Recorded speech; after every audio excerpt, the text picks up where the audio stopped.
नर्मदा नदी, जिसे मध्य प्रदेश की जीवनदायिनी भी कहा जाता है, अमरकंटक से निकली नर्मदा सच में अमर है। वो नर्मदा जिसके तटों पर कई प्राचीन तीर्थ और नगर बसे हैं। हिंदू पुराणों में इसे रेवा के नाम से भी जाना जाता है। कहा जाता है कि इसकी परिक्रमा मात्र से इंसान के सारे कष्ट कट जाते हैं। रहस्य और रोमांच से भरी नर्मदा नदी की यात्रा बहुत ही महत्वपूर्ण है। इस कुंवारी नदी के बारे में इतिहास के पन्नों में एक से बढ़कर एक किस्से कहानी दर्ज हैं। इसलिए तो देश की सबसे पवित्र नदियों में शामिल है मां नर्मदा।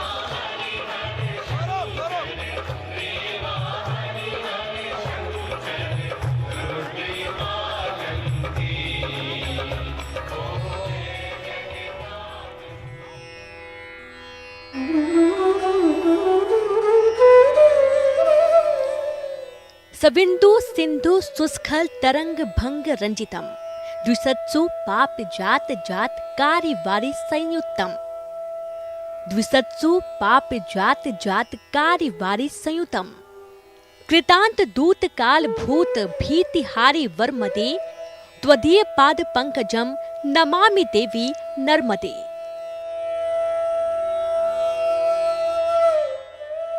मैं नर्मदा हूँ। नर और मदा यानी नरों के अहंकारों को नाश करने वाली नर्मदा। नर्मदा यानी मध्य प्रदेश की जीवनदायिनी। माना जाता है कि जिसके दर्शन मात्र से इंसान के सारे कष्टों का अंत हो जाता है। मध्य प्रदेश के तीर्थ स्थल अनूपपुर जिले के अमरकंटक से इस नदी का उद्गम होता है। नर्मदा के उद्गम स्थल पर ही लगभग 34 मंदिर हैं। यहीं पर वो कुंड भी है जहां से मां नर्मदा उद्गम होकर प्रवाहमान होती हैं। नर्मदा ओमकारेश्वर होते हुए ये गुजरात में प्रवेश करके खंभात की खाड़ी में समा जाती है। नर्मदा नदी अपने तटों पर कई प्राचीन तीर्थ और नगर बसाए हुए है। हिंदू पुराणों में इसे रेवा नदी के नाम से भी जानते हैं। यह एकमात्र ऐसी नदी है जिसका पुराण है जिसे नर्मदा पुराण कहा गया है। यह एकमात्र ऐसी नदी है जिसकी परिक्रमा की जाती है। बड़े बड़े ऋषि मुनि नर्मदा के तटों पर गुप्त तप करते हैं। मान्यता है कि एक बार क्रोध में आकर नर्मदा ने अपनी दिशा परिवर्तित कर ली और चिरकाल तक अकेली ही बहने का निर्णय लिया। नर्मदा एकमात्र ऐसी नदी है जो अन्य नदियों की तुलना में विपरीत दिशा में बहती है। इनके इस अखंड निर्णय की वजह से ही इन्हें कुंवारी भी कहा जाता है।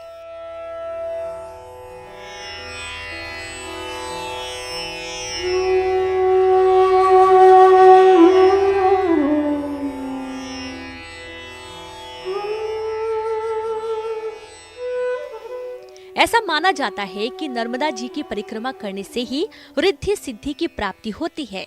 मां नर्मदा को अलौकिक और पुण्यदायिनी भी कहा गया है। कहा जाता है कि एक बार भगवान शंकर लोक कल्याण के लिए तपस्या करने मैकाले पर्वत पहुंचे। उनके पसीने की बूंदों से इस पर्वत पर एक कुंड का निर्माण हुआ। इसी कुंड में एक बालिका उत्पन्न हुई जो शांकरी व नर्मदा कहलाई। शिव के आदेशानुसार वह एक नदी के रूप में देश के एक बड़े भूभाग में आवास करती हुई प्रवाहित होने लगी। यही वजह है कि मैकाले पर्वत से उत्पन्न होने के कारण वह मैकाले सुता भी कहलाई। ऐसा कहा जाता है कि जो गंगा नदी में स्नान करने से पुण्य की प्राप्ति होती है, वही पुण्य नर्मदा नदी में स्नान करने से भी मिलता है।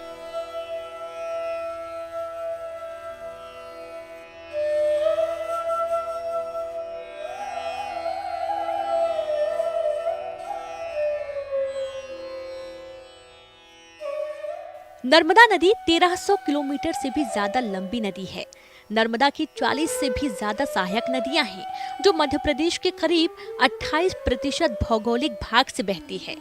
वैसे तो नर्मदा के तट पर बहुत सारे तीर्थ स्थित हैं, लेकिन यहाँ कुछ प्रमुख तीर्थ हैं जो काफी खास हैं, जिसमें अमरकंटक, मंडला, भेड़ाघाट, होशंगाबाद, नेमावर, ओमकारेश्वर, मंडलेश्वर, महेश्वर आदि तीर्थ स्थल हैं।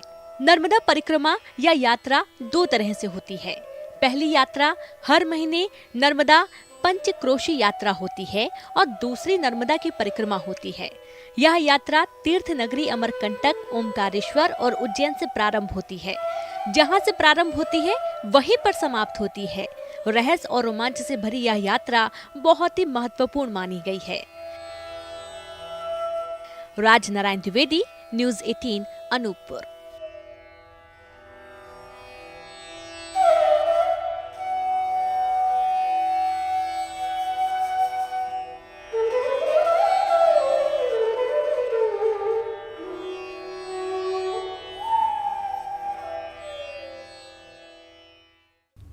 आस्था और विश्वास का अनूठा संगम। यहाँ कुदरत की खूबसूरती का वो अद्भुत नजारा जो आपके दिल को भी सुकून देगा।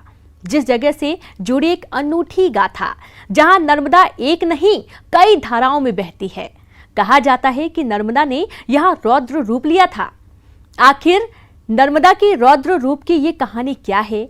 रहस्य का ये खजाना छुपा है मंडला के पर्यटन स्थल सहस्त्रधारा में, जहां ली गई है स्वच्छता के संकल्प की अनोखी शपथ।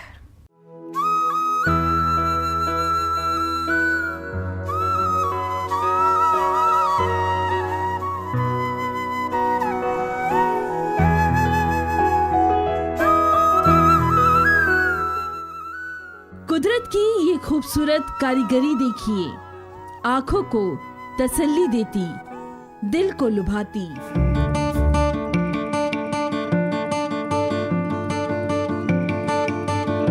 ये दिलकश नजारे देखिए। इस सौंदर्य के आगे तो सब कुछ फीका। एक बार जो यहाँ आए तो बस यहीं का होकर रह जाए। कानों में शहद घोलती धाराओं की कलकल करती मीठी आवाज। दूर दूर तक जहां भी नजरें दौड़ाइए, हर तस्वीर मन को छू जाए। धाराओं का ये प्रवाह देखिए, रुकना नहीं, चलना है जिंदगी। ये संदेश भी तो मंडला का ये बेहद खूबसूरत पर्यटन स्थल सहस्त्रधारा दे रहा है, जिसका अपना अलग इतिहास है। शांत से दिखाई देने वाली नर्मदा ने जब यहाँ रौद्र रूप लिया था। नर्मदा के तट पे इतना सुंदर प्राकृतिक स्थान, इसका नाम सहस्त्रधारा इसलिए पड़ा कि पौराणिक राजा सहस्त्रबाहु के द्वारा नर्मदा का प्रवाह रोकने की कोशिश की गई थी। वो चाहते थे कि नर्मदा इसी क्षेत्र में बहे। सहस्त्रधारा अपनी इसी खासियत और इन प्रकृति की अनोखी छटाओं से हमेशा से पर्यटकों को लुभाता आया है। यहाँ की वदंती है कि राजा सहस्त्रबाहु ने मां नर्मदा को रोकना चाहा, लेकिन सहस्त्रबाहु के बल और अहम का घमंड कैसे चूर चूर हुआ, सुनिए ये पौराणिक कहानी भी। राजा सहस्त्रबाहु को एक अपने आप में एक अहम बोला जाए कि उनको ये लग रहा था कि मैं अपने बल से जो है नर्मदा को मैं रोक लूंगा, और उन्होंने रोकने का प्रयास किया, लेकिन मां नर्मदा जो थे उनके हाथों को भी अलग करके और वो आगे बढ़ गई। फिर राजा सहस्त्रबाहु ने हजारों धारा भुजाओं से रोकने का प्रयास किया, तो भी मां नर्मदा को नहीं रोक पाया। किंवदंती के मुताबिक शांत से दिखने वाली नर्मदा ने यहाँ रौद्र रूप लिया था और कई धाराओं में बहने लगी थी। यहाँ की खासियत ये भी कि मां नर्मदा में कितना भी सैलाब आ जाए, वो एक रूप में नहीं बहती हैं, बल्कि अपने अलग अलग रूप में अलग अलग जगह से झरने के रूप में बहती हैं। यहाँ पर क्या है, नर्मदा जी का सहस्त्र धारा है, सहस्त्र धाराओं के रूप में यहाँ है, और इसका अपना अलग महत्व है।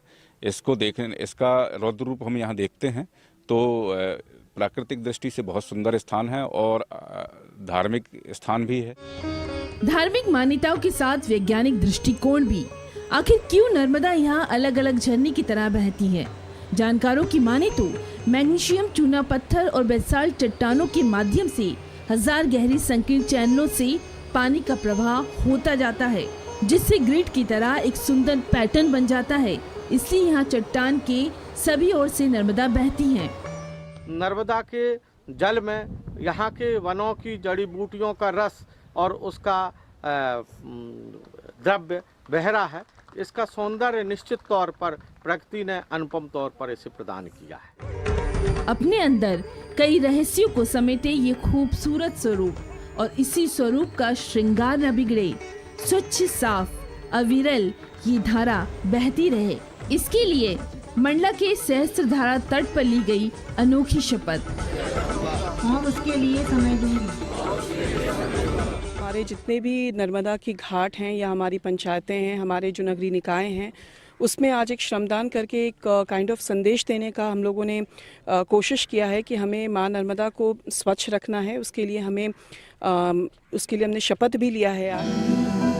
घाटों की खूबसूरती बरकरार रहे, गंदगी से नर्मदा का दम न घुटे, नर्मदा का पानी मैला न हो, स्वच्छता के संकल्प की ये शपथ आप सब भी लीजिए। मंडला से कृष्णा साहू के साथ bureau report, news 18 Madhya Pradesh Chhattisgarh. 400 साल पुराने मंदिर सुना रहे हैं यहाँ अनोखी गाथा। नर्मदा किनारे बसा वो शहर जो ब्रह्मा की तपोभूमि कहलाता है। नर्मदा का वो अनूठा धाम जहां लगता ऐतिहासिक मेला। रेवा की ये कहानी भी सुनिए, जहां 7 धाराओं में बहती है नर्मदा। आस्था के सैलाब में आप भी डुबकी लगाइए।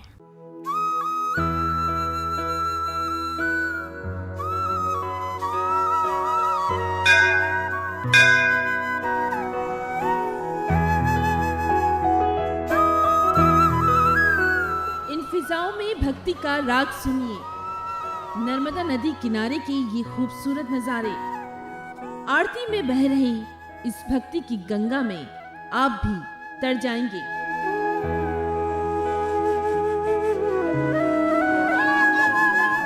आस्था का उमड़ता सैलाब देखिए, भक्तों का लगता मेला यहाँ।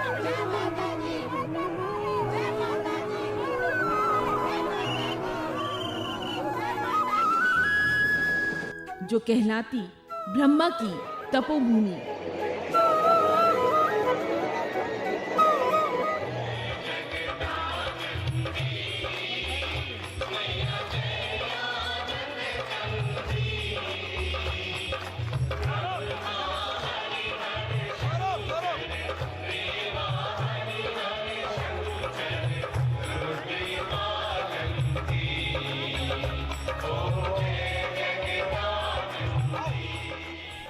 नर्मदा की सद्धारा का क्या कहना, जहां नर्मदा 7 धाराओं में बहती है। धार्मिक और ऐतिहासिक विरासत को संजोए हुए है नरसिंहपुर, जहां कहा जाता है कि यहाँ भगवान ब्रह्मा ने तप किया था। ब्रह्मा जी की तपोभूमि है, यह ब्रह्मांड घाट से नाम है। ब्रह्मा जी ने यहाँ तपस्या करी है। जब ब्रह्मा जी ने यहाँ से ही यज्ञ करके जाने लगे तो सब लोग ऋषि महात्मा हाथ जोड़े, बोले कहें कि यहाँ कुछ होना चाहिए, यहाँ आप तपस्या करे हैं तो यहाँ आवागमन होना चाहिए, यहाँ कोई स्थान होना चाहिए। तो ब्रह्मा जी ने फिर आशीर्वाद दिए कि ब्रह्मांड घाट ब्रह्मा जी के नाम से विख्यात होगा और यहाँ बस्ती बसेगी। नर्मदा जयंती पर दूर दराज से यहाँ भक्त आते हैं।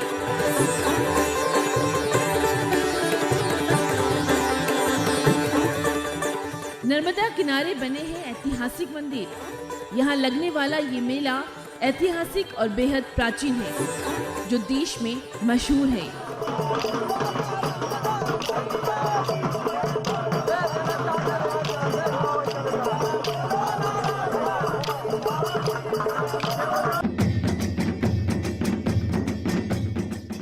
आस्था के ये अनोखे रंग भी देखिए। मेले में पारंपरिक अंदाज में झूमते नाचते लोग। मकर संक्रांति से ये मेला लगता है और सबसे लंबे वक्त तक चलने वाले मेले में ये शामिल है। अपने आप में कई खूबियां समेटे हुए हैं नरसिंहपुर। नर्मदा जयंती पर श्रद्धालु दूर दूर से आते हैं आस्था की डुबकी लगाने। ये विश्वास ही है, जहां भक्ति के बंधन में भक्त बंधे हैं। लोग मीलों दूर से पैदल आते हैं, चुनरी यात्रा में शामिल होते हैं, जिन्हें यकीन है नर्मदा माँ के आशीर्वाद से उनकी हर मनोकामना पूरी हो जाएगी। खास बात यह है कि यहाँ 300 से 400 साल पुराने मंदिर है। नर्मदा किनारे भगवान ब्रह्मा का मंदिर, दीपेश्वर महादेव, शारदा मंदिर, बराह मंदिर, और देश में कम पाए जाने वाले गरुड़ स्तंभ जैसी धरोहर है। सधारा है, वहाँ पे विकसित किया जाए। वहाँ पर 7 धाराएं नर्मदा जी की, उसके थोड़े से 5 किलोमीटर ऊपर धुआंधार है, वो भी बहुत ही सुंदर जल प्रपात है वहाँ पर मां नर्मदा का। भगवान राम ने यहाँ पर अपना वनवास बिताया, राम घाट है यहाँ पर। पांडवों ने अपना अज्ञातवास यहाँ व्यतीत किया, उनके 5 कुंड हैं। भगवान सूर्य ने यहाँ पर तपस्या की है, वो है।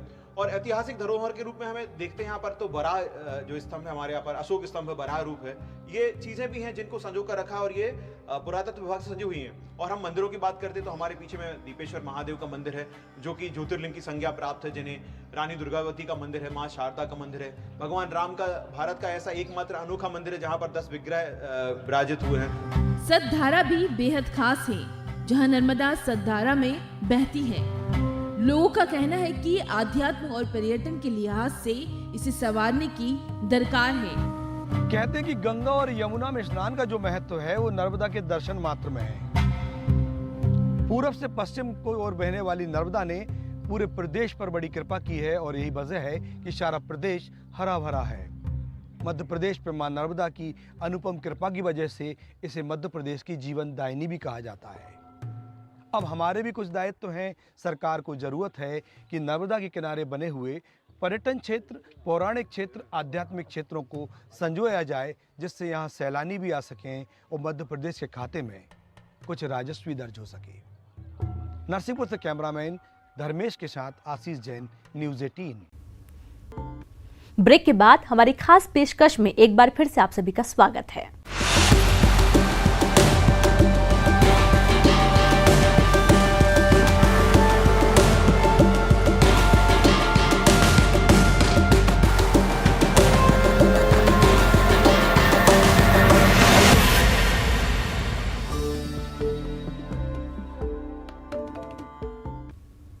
नर्मदा जो जीवनदायिनी है, एमपी की जीवन रेखा कहलाती है। सिर्फ आस्था का सैलाब ही नहीं उमड़ता, बल्कि विकास की धारा भी तो नर्मदा बहाती है। जबलपुर के भेड़ाघाट में मार्बल रॉक्स में कलकल करती नर्मदा धुआंधार जलप्रपात सैलानियों का पसंदीदा टूरिस्ट स्पॉट है। तो वहीं जबलपुर में बरगी बांध से संवर रही है सैकड़ों गांव की तस्वीर। सिंचाई भी, पेयजल भी और बिजली का उत्पादन भी। देखिए ये खास रिपोर्ट।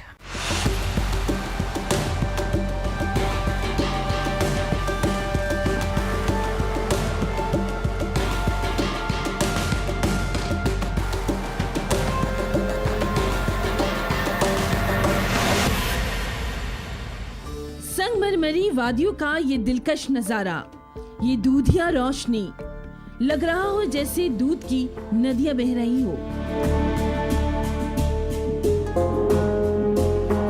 जिस खूबसूरत नजारे को कैमरे में कैद करने के लिए देसी ही नहीं विदेशी सैलानी बेताब रहते हैं।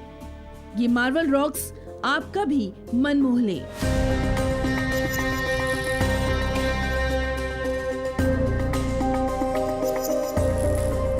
आंखों को ठंडक और दिल को सुकून देने वाली ये तस्वीर जबलपुर के भेड़ाघाट की है।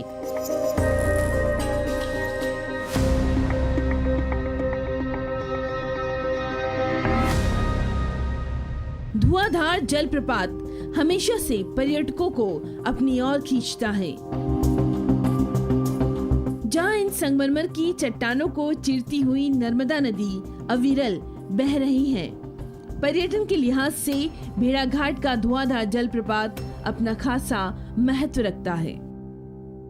विश्व पर्यटन स्थल पर मां का स्थान, मां नर्मदा का कलकल बहता जल, संगमरमरी वादियों में बहता हुआ हमारा विश्व प्रसिद्ध भेड़ाघाट, मां नर्मदा की अलग ही पहचान है विश्व पर्यटन स्थल पर। यह हमारे लिए एक बहुत बड़ा पॉइंट है। जिस उद्घोष से, जिस जयकारे से उमंग का संचार होता है, नमामि देवी नर्मदे, हर हर नर्मदे, ऐसे ही आस्था और विश्वास का संगम होता है जबलपुर के मां नर्मदा धाम पर। कहा तो ये जाता है कि गंगा नदी में स्नान से जो पुण्य मिलता है वो सिर्फ नर्मदा नदी के दर्शन मात्र से मिल जाता है। इस धाम पर ऐसे ही भक्तों का तांता लगा रहता है और नर्मदा जयंती पर यहाँ पूजा अर्चना का अपना विशेष महत्व है। पक्षियों की कलरव, ठुमकते हुए बदक की अटखेलियां, भला किसी ना सुकून पहुंचाए। सर्वप्रथम जीवन दायिनी का उत्तरदायित्व है, जल है तो जीवन है। मां नर्मदा का जो जल परियोजना है 75% से ज्यादा शहर की जलापूर्ति आज मां नर्मदा की कृपा से होती है। जीवन दायिनी ऐसे ही नहीं कहा जाता मां नर्मदा को। जबलपुर में बरगी बांध के जरिए नर्मदा नदी का पानी सैकड़ों गांव तक पहुंचाया जा रहा है। बरगी बांध के माध्यम से इसकी 22 तट परियोजना से लाखों किसानों के चेहरे मुस्कुरा रहे हैं। इसकी बड़ी वजह यह है कि इसकी 22 तट नहर योजना के द्वारा जबलपुर समेत नरसिंहपुर जिले के 2,19,800 हेक्टेयर भूमि में सिंचाई की जा रही है। इसी बांध से मां नर्मदा जल का कुल 170 मिलियन घन मीटर पेयजल की आपूर्ति भी हो रही है। हजारों गांवों की जलापूर्ति, कृषि की जो परियोजना है, जो पानी की पूर्ति है, वो मां नर्मदा की कृपा से होती है।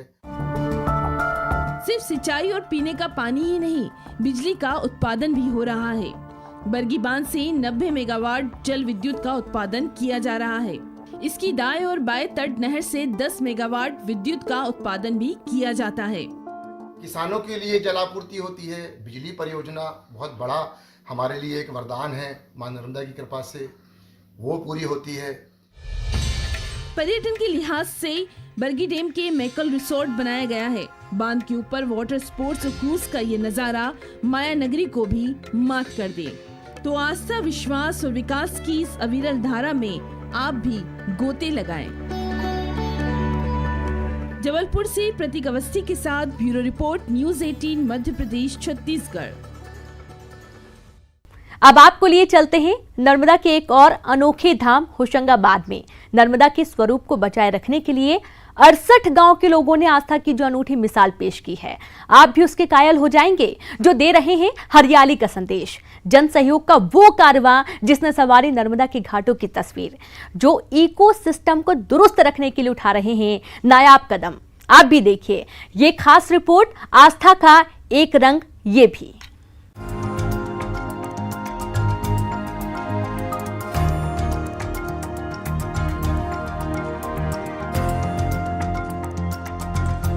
यहाँ कुदरत भी मुस्कुरा रही है। घाटों का ये खूबसूरत नजारा, सूरज की लालिमा कलकल बहती नदी में एक अलग छटा बिखेर रही है, जैसे कुदरत ने लाल रंग की चुनर उड़ाई है। नर्मदा नदी का ये किनारा आसरा है, बसेरा है, ठिकाना है इन भटकते हुए पक्षियों का। इसी किनारे तितलियों की ये मस्ती भी देखिए। कुदरत यहाँ अनोखा गीत सुना रही है। जरा इन उछलती कूदती मछलियों पर गौर फरमाइए।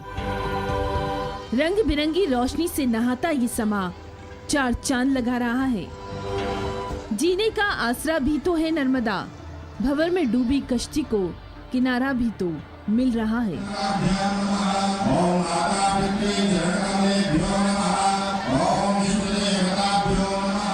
लेकिन सूरज सवारने वाली नर्मदा की आखिर तस्वीर कौन बिगाड़ रहा है?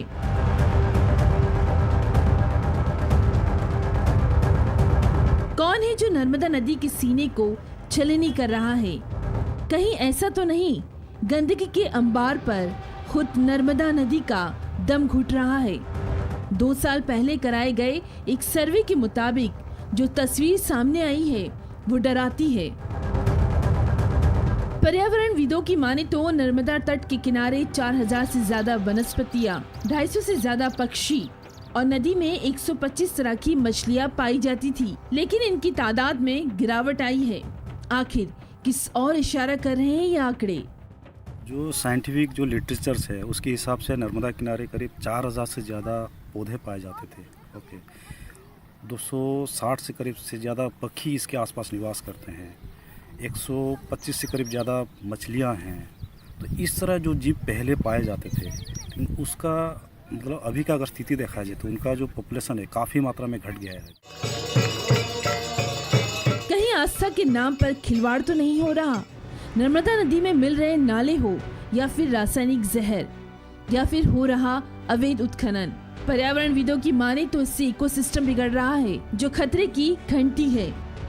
देखिए, नर्मदा जी को हम लोग मैया मानते हैं और नर्मदा जी का जो मेन ताकत है वही मतलब उसके आसपास जो जीव जंतु निवास करते हैं, पौधे हैं या पक्षी हैं या मछली हैं या मगरमच्छ, हमारा जो वाहन है नर्मदा जी का, वो सब उनके ताकत है और उनका घर हम लोग उजाड़ रहे हैं। और ये अगर धीरे धीरे अगर हम उसके ऊपर अगर काम नहीं करेंगे तो आने वाले पीढ़ी के लिए एक बहुत बड़ा समस्या हम लोग खड़ा कर रहे हैं।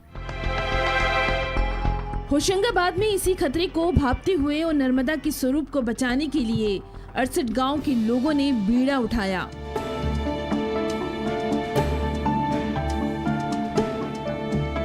अधिकारी भी इस मिशन में शामिल हुए। 2016 में हुए इस मिशन के तहत नर्मदा तट के किनारे फेंसिंग की गई, बीज बोए गए, नए पौधे लगाए गए और अब नतीजा सबके सामने है। हरियाली लौटने लगी है और बदल रहा है नर्मदा का स्वरूप। 139 प्रकार के वनस्पति का रोपण नर्मदा जी के किनारे 2016 से लेकर सतत रूप से किया जा रहा है। इस तारतम्य में पौधों की सुरक्षा के लिए आप देख रहे हैं तार फेंसिंग की व्यवस्था की गई है, प्रत्येक गांव में मोटर प्रदान की गई है और सबसे अच्छी बात है कि ये कार्य सामाजिक सामुदायिक सहभागिता से हुआ है। शासन का इसमें धन अपव्यय न होकर सामुदायिक जन भागीदारी से ये काम हुआ है। जन सहयोग से शुरू हुआ ये मिशन जिसने एक नई तस्वीर पेश की है। 2016 में होशंगाबाद जिले में एक प्रयोग की शुरुआत जन सहयोग से की गई। राइपेरियन जोन मिशन 2016 में होशंगाबाद जिले में शुरू हुआ। इस मिशन के दौरान नर्मदा के जल ग्रहण क्षेत्र घाट क्षेत्र में इस प्रकार से फेंसिंग कर बीज और पौधरोपण किया गया था और आज आप देखेंगे ये बीज अंकुर बन चुके हैं, फल फूल रहे हैं और नर्मदा के घाटों की हरियाली इसके कारण अब लौटने जा रही है। यदि पूरे प्रदेश में नर्मदा क्षेत्र में इस प्रकार के प्रयोग और अभियान चलाए जाएं तो निश्चित तौर पर न केवल नर्मदा के घाट हरे भरे होंगे बल्कि मां नर्मदा का वही स्वरूप फिर से वापस लौट सकेगा। शैलेंद्र कौरव, न्यूज़ 18, होशंगाबाद। और इसी के साथ हमारी खास पेशकश सुनो रेवा की कहानी में इतना ही। मुझे और मेरी पूरी टीम को दीजिए इजाजत। नमस्कार।